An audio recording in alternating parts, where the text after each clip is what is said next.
یاجوج ماجوج کا ذکر الہامی کتابوں میں اس طرح موجود ہے کہ اس خونخوار مخلوق کو حضرت ذوالقرنین نے دیوار تعمیر کر کے انسانی دنیا کے دوسری جانب قید کر دیا تھا، لیکن قیامت سے پہلے یاجوج ماجوج اس دیوار میں شگاف کرنے میں کامیاب ہو جائیں گے اور جہاں سے گزریں گے انسانی بستیوں کو تاراج کر کر صفا ہستی سے مٹا دیں گے۔ دوڑتے ہوئے وہ ایک ایسی جھیل پر پہنچیں گے کہ جس کا ذکر کتابوں میں موجود ہے کہ وہ اس کا سارا پانی پی جائیں گے اور اس کے پیچھے آنے والے یاجوج ماجوج کے گروہ کو اس میں سے ایک بھی پانی کا قطرہ نہیں ملے گا اور محسوس یوں ہوگا جیسے یہاں کبھی کوئی جھیل ہی نہیں تھی۔ اس جھیل کا نام ہے تبریا اور یہ بحیرہ تبریا کے پاس موجود ہے۔ تبریا دراصل اسرائیل کے ایک شہر کا نام ہے اور یہ جھیل بھی اسی کے قریب واقع ہے۔ یہ اسرائیل میں سب سے بڑی میٹھے پانی کی جھیل ہے جو 21 کلومیٹر لمبی، 13 کلومیٹر چوڑی اور 43 میٹر گہری ہے۔ آج اسرائیل جس جھیل کو اپنے لیے سب سے معتبر سمجھ رہا ہے وہی یاجوج ماجوج کی منزل مقصود ہوگی،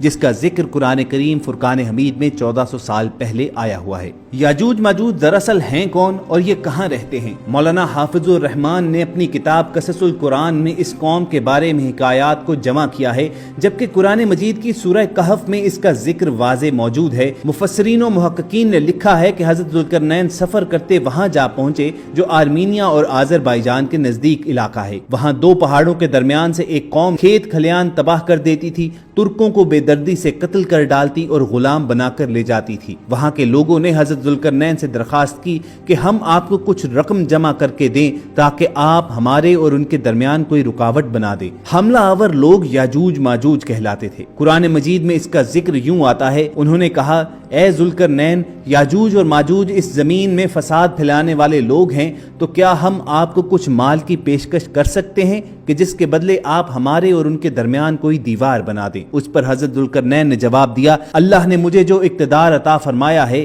وہی بہتر ہے، لہٰذا تم لوگ طاقت سے میری مدد کرو تو میں تمہارے اور ان کے درمیان ایک مضبوط دیوار بنا دوں گا۔ پھر حضرت ذوالقرنین نے لوہے کے بڑے بڑے ٹکڑے دونوں پہاڑوں کے درمیان کھڑے کیے اور لوگوں سے کہا کہ ان کو دہکاؤ۔ جب وہ لال انگارہ ہو گئے تو اس پر پگھلا ہوا تانبا ڈالا گیا تاکہ لوہے کے ٹکڑے مضبوطی سے آپس میں جڑ جائیں اور چکناہٹ کے سبب کوئی اس پر چڑھ نہ سکے۔ چنانچہ یہ دیوار ایسی بن گئی کہ یاجوج ماجوج نہ اس پر چڑھنے کی طاقت رکھتے تھے اور نہ اس میں کوئی سوراخ بنا سکتے تھے۔ دیوار کی تعمیر کے بعد حضرت ذوالقرنین نے کہا یہ میرے رب کی رحمت ہے، پھر میرے رب نے جس وقت کا وعدہ کیا ہے وہ وقت آئے گا تو یہ اس دیوار کو ڈھا کر زمین کو برابر کر دیں گے اور میرے رب کا وعدہ بالکل سچا ہے۔ محققین کے مطابق قرآن مجید کی گواہی سے ثابت ہوتا ہے کہ حضرت ذوالقرنین نے جن پہاڑوں کے درمیان سفر کیا وہ کوکیشین ماؤنٹینز ہیں، جو دو سمندروں یعنی بحیرہ اسود اور کیسپین سی تک یہ سلسلہ پھیلا ہوا ہے۔ اس پہاڑی سلسلے میں ایک جگہ بہت ہی بلند ترین پہاڑ ہیں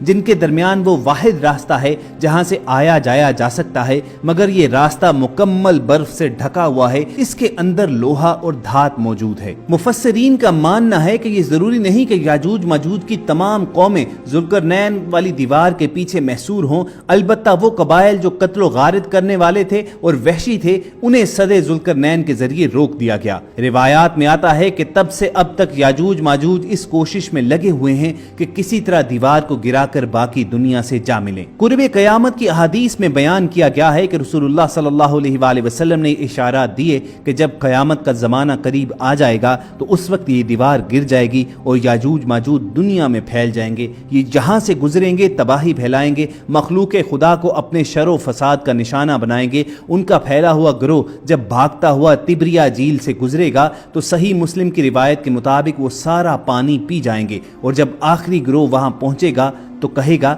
کبھی یہاں پر پانی ہوا کرتا تھا۔ یہ تبریا جھیل اسرائیل میں آج تازہ پانی کی سب سے بڑی جھیل ہے اور اس کا ذکر توریت و انجیل میں بھی آیا ہوا ہے۔ حضرت عیسیٰ علیہ السلام نے روایات کے مطابق بڑا حصہ اسی جھیل کے ساحل پر گزارا، اور مختلف احادیث میں اسی جھیل کے پانی کا تیزی سے کم ہونا یہ اشارہ دیا گیا ہے کہ یاجوج و ماجوج کے ظاہر ہونے کا وقت قریب ہے۔ قصص القرآن میں ہے کہ یاجوج ماجوج اسی جھیل کے ذریعے قتل و غارت کرتے ہوئے بیت المقدس تک پہنچیں گے اور اعلان کریں گے کہ زمین پر ہمارا قبضہ ہو چکا ہے۔ پھر اس کے بعد حضرت عیسیٰ علیہ السلام اور تمام مسلمان مل کر اللہ سے دعا کریں گے تو اللہ تعالیٰ ان کی گردنوں میں ایسا کیڑا پیدا کرے گا جو ان کی ہلاکت کا باعث بنے گا، پوری زمین ان کی لاشوں سے بھری ہوگی۔ پھر اللہ کے حکم سے بارش برسائی جائے گی جو زمین کو ان کی لاشوں سے پاک کر دے گی۔ یاجوج ماجوج کے نکلنے کا وقت ظہور مہدی اور پھر خروج دجال کے بعد ہوگا، جبکہ حضرت عیسیٰ علیہ السلام نازل ہو کر دجال کو قتل کر چکے ہوں گے، اور یہی وہ زمانہ ہوگا کہ جب قیامت قریب ہوگی۔